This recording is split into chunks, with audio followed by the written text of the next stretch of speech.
Hola, mi nombre es José Rodríguez, estudiante de emergencias médicas y me toca exponer sobre las emergencias diabéticas y el estado mental alterado.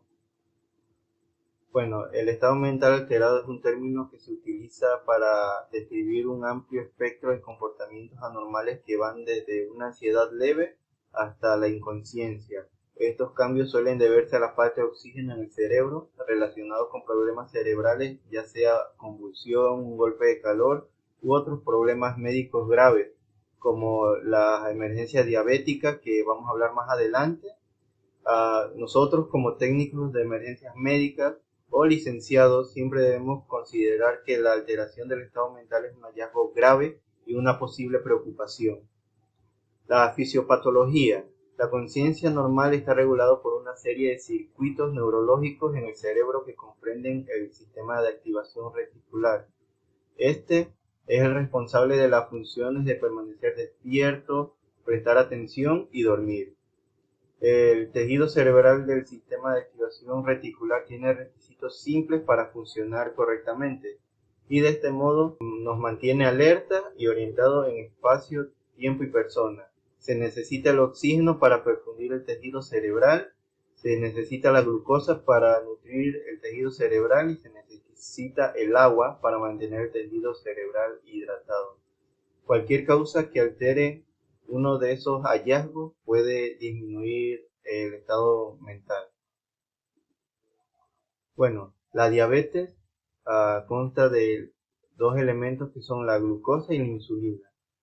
La diabetes es una condición conocida que ocurre como resultado de una alteración en cualquiera de las sustancias anteriormente dichas. La glucosa y el sistema digestivo. La glucosa es una forma de azúcar y fuente básica de energía para nuestro organismo. Las células del cuerpo requieren glucosa para permanecer vivas y crear energía. Nos incorporamos azúcares a nuestro cuerpo a partir de los alimentos que consumimos, ya sea azúcar en sí u otros carbohidratos que el sistema digestivo del cuerpo convierte en azúcar. Los pacientes diabéticos pueden no producir insulina, no producir suficiente insulina o su cuerpo son resistentes a la insulina. Y para ellos hay medicamentos para superar las condiciones. La insulina y el páncreas. El páncreas es un órgano que se encuentra a lo largo de la línea media de la parte superior del abdomen. El páncreas tiene una variedad de funciones, pero la función más importante es la producción de la hormona insulina, que nuestro organismo lo utiliza para ayudar a transferir la glucosa de la sangre a través de las membranas celulares hacia las células. La diabetes mellitus, hay dos clases. La tipo 1, que simplemente no tiene suficiente insulina en su sistema para transferir la glucosa circulante a la célula, y si esta no se trata, los niveles de glucosa aumentarán en la sangre mientras las células carecen de azúcar. Y el tipo 2, que ocurre cuando las células del cuerpo no producen suficiente insulina adecuadamente y el páncreas puede estar segregando suficiente insulina, pero el cuerpo no puede usarla para sacar glucosa de la sangre a las células. A las emergencias diabéticas. La emergencia diabética más común es la hipoglucemia o el nivel bajo de azúcar en la sangre. La etiología de estos va a estar debido a que las personas toman demasiada insulina, transfiriendo así la glucosa a las células de una manera rápida, y esto va a provocar un rápido agotamiento del azúcar disponible, que se traduce a pérdida de energía rápida. Reduce la ingesta de azúcar al no comer, ya que obtenemos la glucosa de los alimentos, y si hacemos demasiado ejercicio, nos esforzamos demasiado, también va a consumir la energía más rápido. Si vomitamos la comida, vaciamos el estómago del azúcar y otros alimentos. La hipoglucemia es la disminución o azúcar baja en la sangre. Se va a presentar piel pálida y sudorosa, taquicardia e incluso convulsiones. Esto es debido a que, como no tenemos energía en el organismo, se van a liberar las catecolaminas como la adrenalina y noradrenalina, para brindarnos energía extra. La reposición rápida del azúcar en la sangre, a menudo en forma de glucosa oral, es fundamental para el resultado del paciente, y cuando se puede administrar sin amenazar las vías respiratorias del paciente, se debe administrar glucosa oral de inmediato. Bueno, la hiperglucemia, que son los niveles altos de azúcar en la sangre. Cuando un paciente está hiperglucémico, particularmente va a haber cambios importantes. Este va a progresar una cetoacidosis diabética, y a medida que los niveles de azúcar en la sangre se disparan, el agua se va a retirar de las células, lo que va a provocar una deshidratación sistémica y un shock potencialmente hipovolémico. Como resultado de esto, las células cerebrales se van a dañar, y como último recurso las células van a comenzar a descomponer grasas y proteínas, emitiendo cetonas y otros productos de desechos fuera del cuerpo. Vamos a ver un profundo cambio en el estado mental resultante de la deshidratación de las células cerebrales. Un paciente con cetoacidosis diabética va a tener un aliento a frutas. A la evaluación del paciente, inicialmente debemos asegurar la escena, ya que como va a estar en un estado mental alterado, no sabemos si esto nos puede atacar. Debemos realizar una evaluación primaria, a ver el nivel de conciencia del paciente, y realizar una evaluación secundaria ya con las preguntas que le vamos a hacer a este, en tal caso que pueda responder. Debemos determinar si el paciente está lo suficientemente alerta como para poder administrar medicamentos oralmente, o si es una hipoglucemia leve, mediante alimentos. Y debemos tomar los signos vitales iniciales: la frecuencia cardíaca, la frecuencia respiratoria, la temperatura y la presión arterial. Y en tal caso una prueba de glicemia. A la atención del paciente, bueno, inicialmente, como dije, la hipoglucemia leve y una alteración leve del estado mental se puede tratar dándole algo de comer. Debemos determinar si el paciente tiene criterios para la administración de glucosa oral. En tal caso que el paciente esté consciente, se le va a administrar glucosa o dándole algo de comer. En tal caso que esté inconsciente, se le va a administrar líquido vía intravenosa. Debemos volver a evaluar al paciente, ya que este puede evolucionar a una inconsciencia si está inestable. Y si el paciente no está suficientemente despierto, se debe tratar como otro paciente con un estado mental alterado. En tal caso que esté inconsciente, debemos revisar el pulso y la ventilación, y si no tiene pulso, iniciar RCP. Otras causas del estado mental alterado pueden ser una hipoxia, traumas cerebrales, infecciones bacterianas como son la meningitis, el abuso de drogas y alcoholismo. En todos los casos debemos utilizar una evaluación primaria exhaustiva para identificar las amenazas inmediatas a la vida. Y debemos reunir una historia clínica cuidadosa. Luego de calmar al paciente, debemos transportarlo al hospital. Otra causa del estado mental alterado son los trastornos convulsivos, que son alteraciones periódicas de la actividad eléctrica cerebral que derivan en algunos grados de disfunción cerebral transitoria. Hay dos tipos de convulsiones: la parcial y la generalizada. Las convulsiones parciales afectan solo una parte, un lado del cuerpo. A menudo estas convulsiones afectan solo a una zona del cuerpo, y el paciente puede o no perder el conocimiento. Las convulsiones generalizadas afectan todo el cerebro, y como resultado van a afectar la conciencia del paciente. Las convulsiones suelen durar solo unos minutos y tienen tres fases distintas: la fase tónica, donde el cuerpo se vuelve rígido; la fase clónica, donde van a haber movimientos bruscos; y la fase posictal, que es donde van a cesar las convulsiones. También está el aura, que es la sensación del paciente al momento de convulsionar. Esta puede darse ya sea por sonidos, olores, o simplemente el paciente se siente que ya va a evolucionar a una convulsión. Las causas de las convulsiones pueden ser una hipoxia, una lesión cerebral traumática, tumores cerebrales, infecciones, toxinas, Puede ser causada idiopática, una hipoglucemia o un ACV.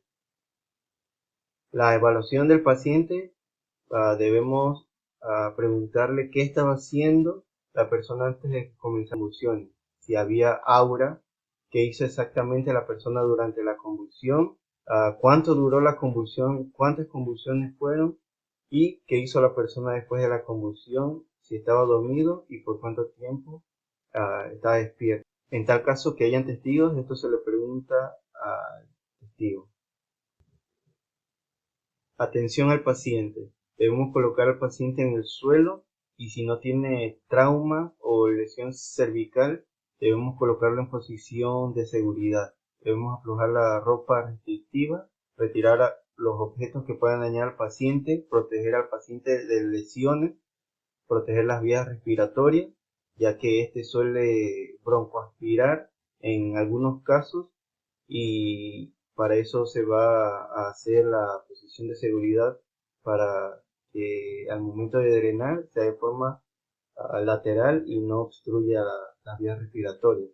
Si el paciente está cianótico, debemos asegurarnos de que las vías aéreas estén abiertas y proporcionar ventilación artificial con oxígeno suplementario y tratar cualquier lesión que el paciente pueda haber sufrido durante las convulsiones o descartar algún traumatismo.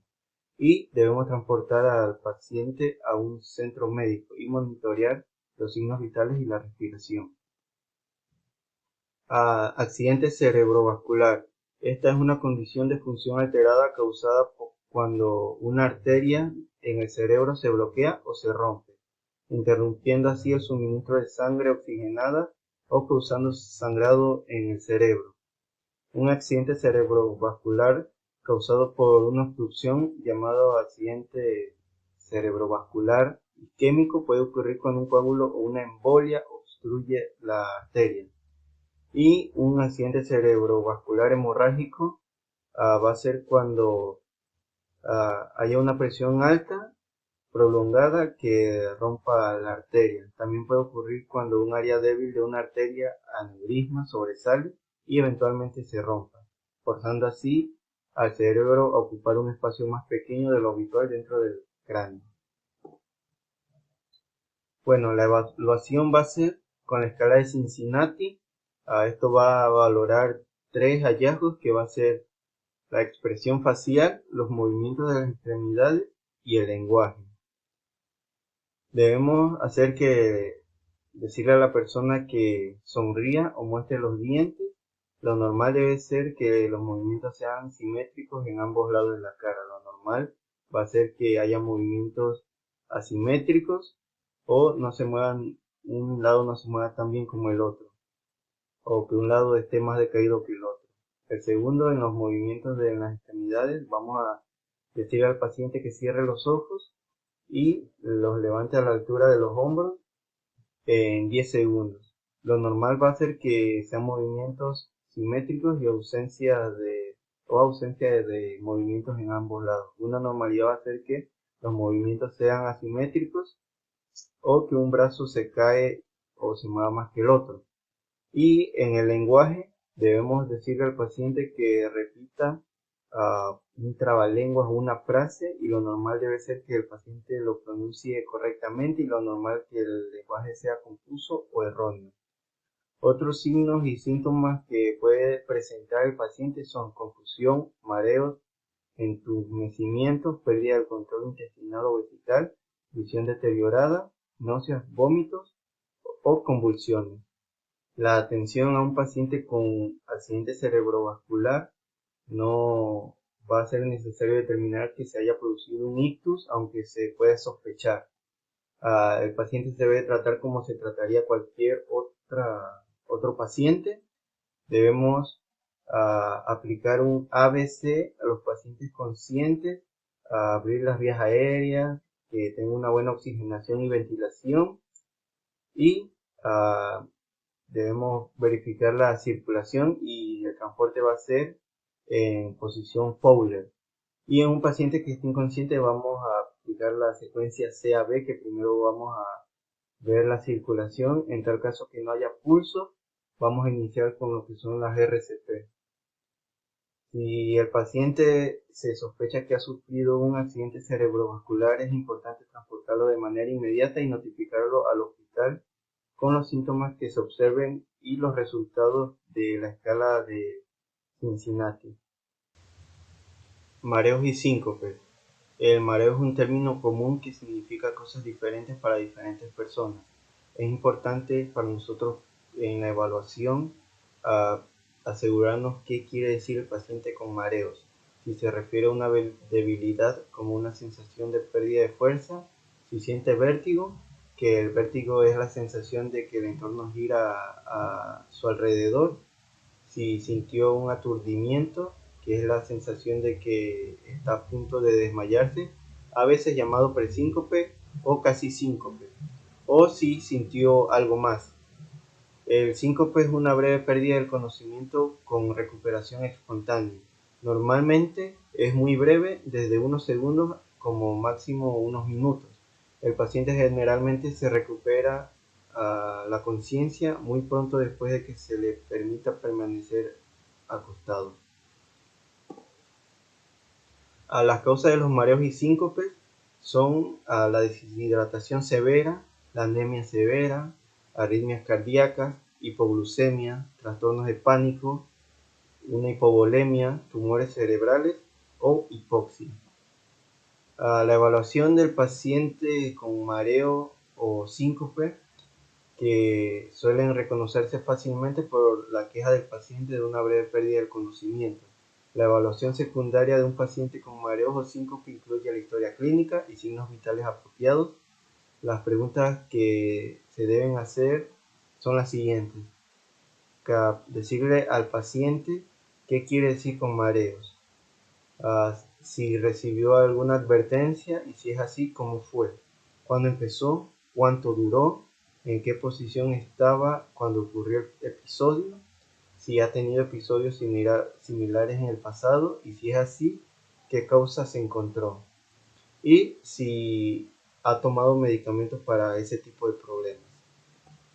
Atención al paciente. Cuando un paciente haya experimentado mareos o síncopes, se deben brindar los siguientes cuidados después de atender cualquier amenaza a la vida, que administrar oxígeno en altas concentraciones con una mascarilla con reservorio no reinhalatoria a 15 litros por minuto. Se debe llamar al ALS si el paciente tiene signos de inestabilidad y está disponible en el área. Se debe aflojar la ropa ajustada alrededor del cuello. Se debe acostar al paciente en posición horizontal y tratar cualquier lesión asociada que el paciente pueda haber sufrido debido a la caída. También se debe determinar si el paciente perdió la conciencia después del trauma o el trauma causó la pérdida de conciencia. Gracias.